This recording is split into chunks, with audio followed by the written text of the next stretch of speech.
the entrance to Port Allen Orchard. My name is Neil Clapperton. I am the Conservation Officer for Buglife Scotland for this particular project. And the project is called the Castlegowrie Orchards People for Pollinators.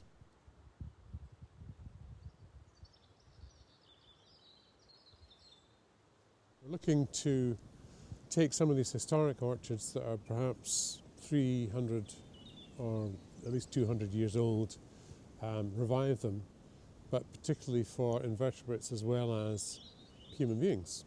So looking to try and get recognition for the crops they produce, pears in this particular orchard, but also looking to encourage the creation of environments and habitats for pollinators, and that's not just bees but also butterflies and hoverflies and other insects. In addition to that, we're looking at just generally making sure that it's a truly biodiverse environment for invertebrates, and with invertebrates come other forms of wildlife, birds, etc.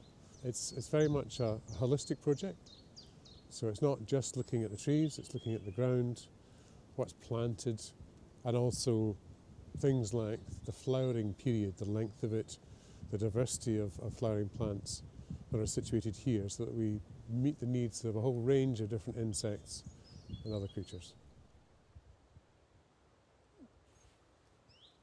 We're trying to line up maybe involvement from schools. So there's two local primary schools, one in St Mado's, one in Errol, that could use this as an open air classroom if they wanted to. And we'll try and develop some educational materials around their needs. A lot of my motivation in getting involved in orchards is about the potential for what's sometimes called social prescribing. It's to get over issues like loneliness or isolation, and I think there's huge potential here to do that. Whether it's through festivals or planting events or building a bee house, a bee hotel or whatever.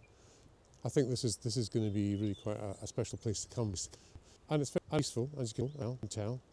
When it's flowers and flowers for 6 weeks away, it's going to look glorious.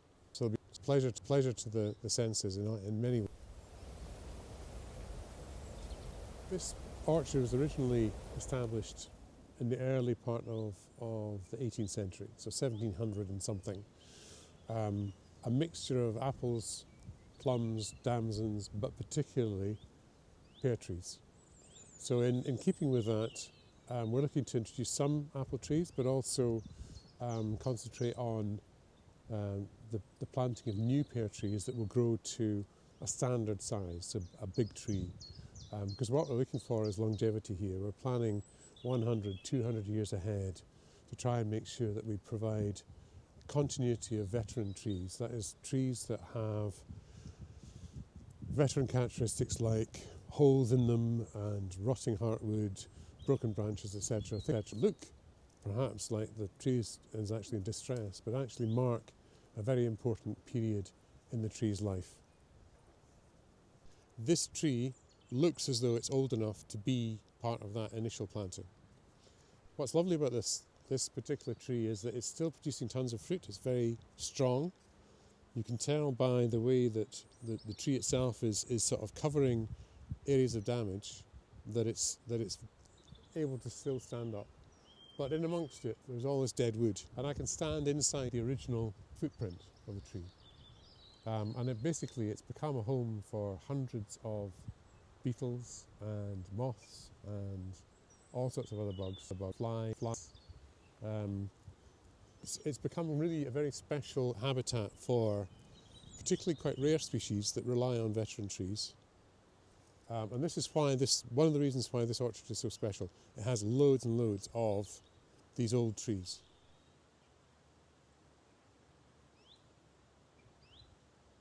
A lot of these trees that we're planting here were refugees from an orchard that was being closed down in Aberdeenshire. They're 4 or 5 years old. We don't know if they'll all survive, but it's a source of pride, I suppose, that we've managed to collect together a whole range of really interesting varieties. And these are a mixture of Scottish heritage varieties, but also critically ones that will produce fruit that can be used for cider, for juice, and other products that will create an income stream which in turn support the work that needs to be done here to maintain. This orchard belongs to Errol Park Estate, which is behind me, and it's being rented to Social Juice. So it's a partner organisation, one that's willing and interested in creating this as a biodiverse orchard, but also to give it longevity, so a 10-year management plan to make sure that it's biodiverse for at least that length of period. But as I said, we're planning for 100 years plus.